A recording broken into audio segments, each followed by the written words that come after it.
ಮುಂಗಾರು ಮುನಿಸು ರೈತನಿಗೆ ಬೀಳ್ತಿದೆ ನಷ್ಟದ ಭರೆ. ಹಾವೇರಿಯಲ್ಲಿ ವರುಣನ ಅವಕೃಪೆಗೆ ರೈತ ಕಂಗಾಲಾಗಿದ್ದಾನೆ. ಮುಂಗಾರು ಮುನಿಸು ರೈತನಿಗೆ ಬೀಳ್ತಿದೆ ನಷ್ಟದ ಭರೆ.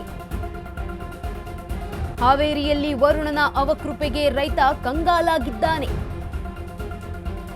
11 ಎಕರೆ ಗೋವಿನ ಜೋಳ ಬೆಳೆ ನಾಶಪಡಿಸಿದ ರೈತ. ಬ್ಯಾಡಗಿ ತಾಲೂಕಿನ ಶಿಡೇನೂರು ಗ್ರಾಮದ ರೈತ ಕಿರಣ್ ಕುಮಾರ್ ತೇವಾಂಶದ ಕೊರತೆಗೆ ಕೈಕೊಟ್ಟ ಗೋವಿನ ಜೋಳ. ಮಳೆ ಬಾರದೆ ಸರಿಯಾಗಿ ಹುಟ್ಟದ ಗೋವಿನ ಜೋಳ ಬೆಳೆ. ಟ್ರ್ಯಾಕ್ಟರ್ ಹರಿಸಿ ಬೆಳೆ ನಾಶಪಡಿಸಿದ್ದಾನೆ ಅನ್ನದಾತ. ಬಿತ್ತನೆಗೆ ಅಪಾರ ಪ್ರಮಾಣದ ವೆಚ್ಚ ಮಾಡಿದ್ದಂತಹ ರೈತ ಕಿರಣ್ ಕುಮಾರ ಗೊಬ್ಬರ ಬೀಜ ಬಿತ್ತನೆಗೆ 2 ಲಕ್ಷಕ್ಕೂ ಅಧಿಕ ಖರ್ಚಾಗಿತ್ತು. ಅಪಾರ ನಷ್ಟಕ್ಕೆ ತಲೆ ಮೇಲೆ ಕೈ ಹೊತ್ತು ಕುಳಿತಿರುವಂತಹ ರೈತ ಸರ್ಕಾರದ ನೆರವು ಕೋರಿದ್ದಾನೆ. ರೈತ ಕಿರಣ್ ಕುಮಾರ ಅನ್ನದಾತನ ಕೂಗಿ ಕೇಳಿಸಿಕೊಳ್ಳುತ್ತಾ ಡಿಕೆ ಸರ್ಕಾರ ಅನ್ನುವಂಥ ಪ್ರಶ್ನೆ ಇದೀಗ. ಮುಂಗಾರು ಮುನಿಸು ರೈತನಿಗೆ ಬೀಳ್ತಿದೆ ನಷ್ಟದ ಬರೆ. ಹಾವೇರಿಯಲ್ಲಿ ವರುಣನ ಅವಕೃಪೆಗೆ ರೈತ ಕಂಗಾಲಾಗಿದ್ದಾನೆ. 11 ಎಕರೆ ಗೋವಿನ ಜೋಳ ಬೆಳೆ ನಾಶಪಡಿಸಿರುವಂತಹ ರೈತ. ಬ್ಯಾಡಗಿ ತಾಲೂಕಿನ ಶಿಡೇನೂರು ಗ್ರಾಮದ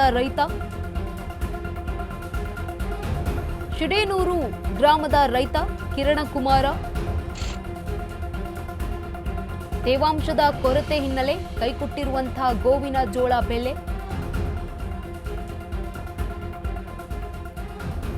ಇತ್ತ ರಾಜ್ಯದಲ್ಲಿ ಮುಂಗಾರು ಮುನಿಸಿಕೊಂಡಿರುವ ಕಾರಣ ರೈತನಿಗೆ ನಷ್ಟದ ಬರೆ ಎಳಿತಾ ಇದೆ. ಹಾವೇರಿಯಲ್ಲೂ ವರುಣನ ಅವಕೃಪೆಗೆ ಈಗ ರೈತ ಕಂಗಾಲಾಗಿದ್ದಾನೆ. 11 ಎಕರೆಯಲ್ಲಿ ಬೆಳೆದಿದ್ದಂತಹ ಗೋವಿನ ಜೋಳದ ಬೆಳೆಯನ್ನ ನಾಶಪಡಿಸಿದ್ದಾನೆ ರೈತ. ಬ್ಯಾಡಗಿ ತಾಲೂಕಿನ ಶಿಡೇನೂರು ಗ್ರಾಮದ ರೈತರಾಗಿದ್ದಾರೆ ಕಿರಣ್ ಅನ್ನುವರು. ತೇವಾಂಶದ ಕೊರತೆ ಕೈಕೊಟ್ಟಂತಹ ಕಾರಣಕ್ಕೆ ಈಗ ಗೋವಿನ ಜೋಳವನ್ನ ನಾಶಪಡಿಸ್ತಾ ಇದ್ದಾರೆ, ಬೆಳೆಯನ್ನ ನಾಶಪಡಿಸಿದ್ದಾರೆ. ಮಳೆ ಸರಿಯಾಗಿ ಬಂದಿಲ್ಲ, ಈ ಕಾರಣಕ್ಕೆ ಬೆಳೆ ಕೂಡ ಸರಿಯಾಗಿ ಬಂದಿಲ್ಲ. ಇತ್ತ ಟ್ರ್ಯಾಕ್ಟರ್ ಅನ್ನ ಹರಿಸಿ ಬೆಳೆಯನ್ನ ನಾಶಪಡಿಸಿದ ಅನ್ನದಾತ ಬಿತ್ತನೆಗೆ ಅಪಾರ ಪ್ರಮಾಣದ ವೆಚ್ಚ ಮಾಡಿದ್ರು. ಗೊಬ್ಬರ ಹಾಗೆ ಬೀಜ ಬಿತ್ತನೆಗೆ 2 ಲಕ್ಷಕ್ಕೂ ಅಧಿಕ ಖರ್ಚಾಗಿದೆ.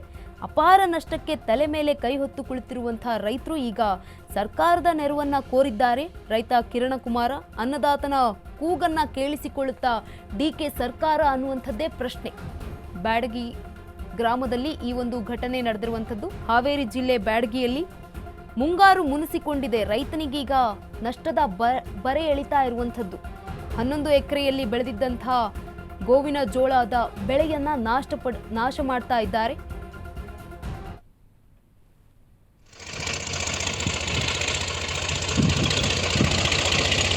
ಹಾವೇರಿಯಲ್ಲಿ ವರುಣನ ಅವಕೃಪೆಗೆ ರೈತ ಈಗ ಕಂಗಾಲಾಗಿರುವಂಥದ್ದು. 11 ಎಕರೆ ಗೋವಿನ ಜೋಳ ಬೆಳೆಯನ್ನ ನಾಶಪಡಿಸಿದ್ದಾನೆ ರೈತ. ಬ್ಯಾಡಗಿ ತಾಲೂಕಿನ ಶಿಡೇನೂರು ಗ್ರಾಮದಲ್ಲಿ ಈ ಒಂದು ಘಟನೆ ನಡೆದಿರುವಂಥದ್ದು. ತೇವಾಂಶದ ಕೊರತೆ ಹಿನ್ನೆಲೆಯಲ್ಲಿ ಗೋವಿನ ಜೋಳ ಕೈಕೊಟ್ಟಿದೆ. ಈ ಪರಿಣಾಮವಾಗಿ ರೈತ ಈ ಒಂದು ಬೆಳೆಯನ್ನ ನಾಶಪಡಿಸಿದ್ದಾರೆ. 11 ಎಕರೆಯಲ್ಲಿ ಈ ಒಂದು ಬೆಳೆಯನ್ನ ಹಾಕಲಾಗಿತ್ತು, ಬೆಳೆಯನ್ನ ಬೆಳೆಯಲಾಗಿತ್ತು.